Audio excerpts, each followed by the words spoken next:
छत्तीसगढ़ के दक्षिणी हिस्से विशेष रूप से बस्तर संभाग के जिलों में मौसम विभाग ने भारी बारिश की चेतावनी जारी की है। आज बीजापुर, दंतेवाड़ा, नारायणपुर, धमतरी और कांकेर जिलों में ऑरेंज अलर्ट लागू है, जहां गरज चमक के साथ बिजली गिरने, तेज आंधी चलने और भारी वर्षा की संभावना जताई गई है। इसके अलावा कोंडागांव, सुकमा, बस्तर, गरियाबंद, बालोद, राजनांदगांव, दुर्ग, बेमेतरा, कबीरधाम, रायगढ़ और मुंगेली सहित 11 जिलों में बिजली गिरने, बादल गरजने, आंधी और भारी बारिश का येलो अलर्ट जारी किया गया है। शेष जिलों में भी बिजली गिरने, बादल गरजने और आंधी चलने का येलो अलर्ट लागू रहेगा। तापमान की बात करें तो बुधवार को प्रदेश का सबसे अधिक तापमान 33.3 डिग्री सेल्सियस रायपुर में और सबसे कम न्यूनतम तापमान 22 डिग्री सेल्सियस पेंड्रा रोड में दर्ज किया गया। पिछले 36 घंटे में प्रदेश के सभी संभागों के अधिकांश स्थानों पर हल्की से मध्यम बारिश हुई है, जबकि बस्तर और बिलासपुर संभाग के कुछ इलाकों में भारी वर्षा दर्ज की गई।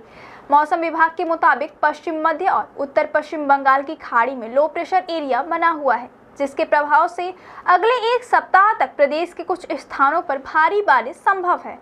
बारिश के आंकड़ों पर नजर डालें तो 1 से 13 अगस्त के बीच प्रदेश में औसतन 166.7 मिलीमीटर वर्षा होनी चाहिए थी, लेकिन अब तक केवल 64.0 मिलीमीटर बारिश ही हुई है, जो सामान्य से लगभग 62% कम है। वहीं 1 जून से अब तक प्रदेश में कुल 678 मिलीमीटर बारिश दर्ज की गई है। बलरामपुर में सबसे अधिक 1113.5 मिलीमीटर बारिश हुई, जबकि बेमेतरा में सबसे कम 336.6 मिलीमीटर वर्षा दर्ज की गई है। 1 जून से 30 जुलाई के बीच प्रदेश में 623.1 मिलीमीटर बारिश हुई, जबकि मौसम विभाग ने 558 मिलीमीटर का अनुमान लगाया था, यानी अनुमान से 12% अधिक वर्षा हुई है। जुलाई महीने में अकेले 453.5 मिलीमीटर बारिश हुई, जो पिछले 10 वर्षों में केवल 2 बार 400 मिलीमीटर के आंकड़ों को पार कर पाई है। 2016 में 663.3 मिलीमीटर और 2023 में 566.8 मिलीमीटर। बारिश के मौसम में आकाशीय बिजली गिरना भी एक प्रमुख समस्या है।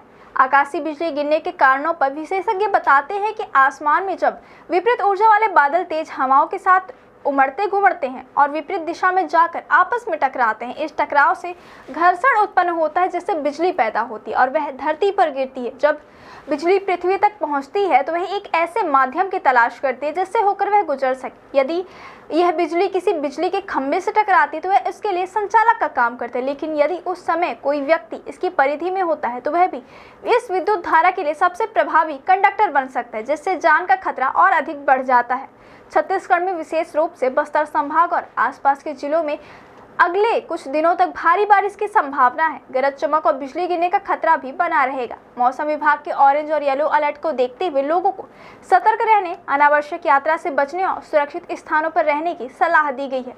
बारिश के आंकड़े बताते हैं कि अगस्त में अब तक सामान्य से कम वर्षा हुई है, जबकि जून जुलाई में औसत से अधिक बारिश दर्ज की गई। साथ ही आकाशीय बिजली के खतरे को देखते हुए खुले स्थानों, पेड़ों के नीचे और बिजली के खंभों के पास जाने से बचना बेहद जरूरी है, ताकि जनहानि के खतरे को कम किया जा सके।